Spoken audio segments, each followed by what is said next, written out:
Bezrat Hashem, la Gemara de ce matin, Gittin 31b. Dans la Gemara ce matin, on va apprendre une leçon très importante à propos de traits de caractère d'une personne. Alors on va étudier la Gemara et après on va arriver à ce sujet. La Gemara dit qu'il y avait deux rabbins qui étaient assis, Rav Huna et Rav Chisda, deux grands érudits. Ils sont assis dans un champ, Avu Yatvi, Khalif ve'azil Gniva alayu. Un troisième rabbin qui s'appelle Gniva, il passe devant eux. Amar chad lechavre, un disait à l'autre, Nekum mekame. On doit se lever devant ce Talmid Chacham, cet érudit qui passe devant nous. De Barurianhu, il est très sage, il est très calé dans la Torah. Amarle idach, alors l'autre rabbin a répondu, non. Mikame palga'a nekum. Est-ce qu'on va se lever devant quelqu'un qui cherche toujours des disputes, quelqu'un qui cherche toujours la mahloket? On ne se lève pas devant une telle personne. Alors rien que pour expliquer c'est quoi le sujet dans cette Gemara, il faut qu'on tourne quelques pages en avant. La Gemara se trouve dans la page 6b. Ici nous sommes à 31b. Mais en vérité, le début de cette Gemara, c'est à 6b, c'est le début de cette histoire. Alors, il y avait une histoire comme ça. Il y avait un rabbin qui disait qu'il est perturbé par un autre rabbin. Okay?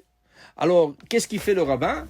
Il envoie une lettre à un autre rabbin pour lui dire qu'est-ce que je fais avec ce rabbin qui me dérange. Ça veut dire qu'il y avait un rabbin qui a été dérangé par un autre rabbin et il envoie la question à son propre rabbin. Il dit, Rabbi, il y a quelqu'un qui me dérange, mais j'ai la possibilité de me débarrasser de lui en allant chez le Romain et dire le mauvais chose qu'il est en train de faire, et comme ça je me débarrasse de lui. Est-ce que j'ai le droit de le faire? Le rabbin, il s'appelait Mar Ukva, okay? Et il a envoyé la question à Rabbi Lazar. Alors il lui dit, Amarti. Rabbi Lazar lui répond, Amarti eshmera derachai mechato, bilshoni eshmera lepi marsom. Deux fois, il faut mettre une barrière sur la bouche. Tu as la possibilité de faire du mal à quelqu'un avec ta bouche, mais c'est une mitzvah de mettre une barrière sur la bouche. Deux fois, tu peux détruire une personne. Ça prend rien du tout pour détruire une personne. Ça prend une mauvaise langue, ça prend quelques mots et tu as détruit complètement la personne. Comment? Quelqu'un vous demande, dis-moi, je veux engager celui-là. Est-ce qu'il est de confiance? Et tu lui dis pas quelque chose de mauvais. Tu dis, tu sais, rien que tu as dit, tu sais, rien que tu as dit deux mots, tu sais, et la manière que tu l'as dit, c'est déjà une dévastation. Tu as tué cette personne. C'est sûr qu'il va pas être engagé. Surtout pas si tu vas dire sur une personne quelque chose de mauvais, et surtout, si tu vas délater un juif entre les mains d'un non-juif, et has shalom, il risque d'être tué, has shalom, de prendre une telle responsabilité. Alors Rabbi Lazar répond à Mar Ukva, has shalom, les pimarsom, mets une barrière à ta bouche. Oui, il te fait du tort, tu ne le supportes pas, mais ne dis rien. Après, Shalachle, Kametzar Litouva, il lui a envoyé une deuxième lettre, Morukva, Rabbi Lazar, il lui dit, il n'arrête pas de m'attaquiner, et vraiment, il me fait du tort et du mal. Matzina lo matzina de kom behu. Et je n'arrive pas à me taire, je n'arrive pas à me retenir. Et je vous demande la permission d'aller le rapporter vers le Romain. Alors il lui a dit, non, Dom l'Adonai vitrolelo, Dom l'Hashem vu yapilem lechachalalim. Il emmène un verset dans Tehillim, Dom l'Hashem, tais-toi et laisse ça entre les mains d'Hashem, et Hashem va le faire tomber. Quand une personne a la possibilité de faire mal à quelqu'un avec sa bouche, et c'est quelqu'un qui lui fait du mal, et lui il a la possibilité de lui faire plus du mal, et il se tait, là Akadosh Baruch Hu intervient, et il s'occupe de cette personne. La Gemara dit, qui était cette personne? Cette personne était Gneva. Justement, cet érudit qui passe devant le deux grands rabbins, Rav Chisda et Rav Huna, dans notre passage de Gemara 31b, il passe devant les deux rabbins et il dit, c'est un érudit, c'est pas n'importe qui. Okay? Et il faut se lever devant lui. Et l'autre lui dit non. C'est un homme de mahloket. C'est un homme qui fait du mal au monde. Il leur fait du tort avec sa bouche. C'est une personne qui n'arrive pas à se taire. C'est une personne qui fait mal aux gens et les gens ne le supportent pas. Regarde l'histoire de Mor Ukva qui était après à le délater aux Romains. Okay? Alors maintenant, on doit se poser la question. Et quelle était la fin de Gneva? Quelle était la fin? C'était exactement ce qu'a dit Rabbi Lazare. Les Romains ont trouvé une raison pour le mettre en prison. Ça a pris longtemps. Après que Rabbi Mor Ukva, il a accepté de ne pas le délater. Et les Romains, pas longtemps après, l'ont exécuté à mort.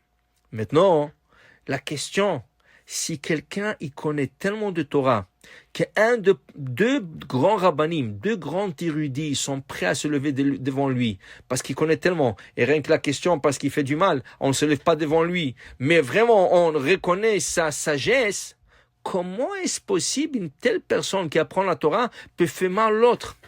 Qu'est-ce qu'on apprend de là? On apprend de là, tu peux apprendre la Torah comme de la science. Mais si tu apprends pas le moussard, si tu prends pas morale sur des livres de morale, des livres de moussard qu'on appelle, tu risques d'être plein de Torah, mais plein de poison. Tu risques d'être repoussé par les gens et les gens vont être dégoûtés et de toi et de ta Torah. Pour dire que une personne doit toujours se faire la morale, se donner la morale. Il ne faut pas dire parce que j'ai étudié la Torah, je suis mieux que les autres. Malheureusement, il y a des gens qui pensent parce qu'ils étudient la Torah, ils sont mieux que des autres personnes. Haz v'shalom, on ne peut pas le dire. Et des autres personnes, qu'est-ce qu'ils pensent? Non, moi je n'étudie pas la Torah, mais je suis mieux que lui. Ça aussi, haz v'shalom, parce qu'on a l'obligation d'étudier la Torah. Il faut les deux. Il faut étudier la Torah et il faut étudier aussi des livres de morale, des livres de moussard, des livres qui nous dirigent dans la bonne direction. Il y en a qui disent non, c'est pas pour tout le monde et tu vas faire peur aux gens. On ne fait pas peur aux gens. On est en train de nous former à nous-mêmes à avoir de bonnes qualités. À quoi bon étudier la Torah et avoir des mauvais traits de caractère. Alors pour dire que, par exemple, quelqu'un qui est coléreux, quelqu'un qui a de la colère, il faut qu'il apprenne Midat HaKaas.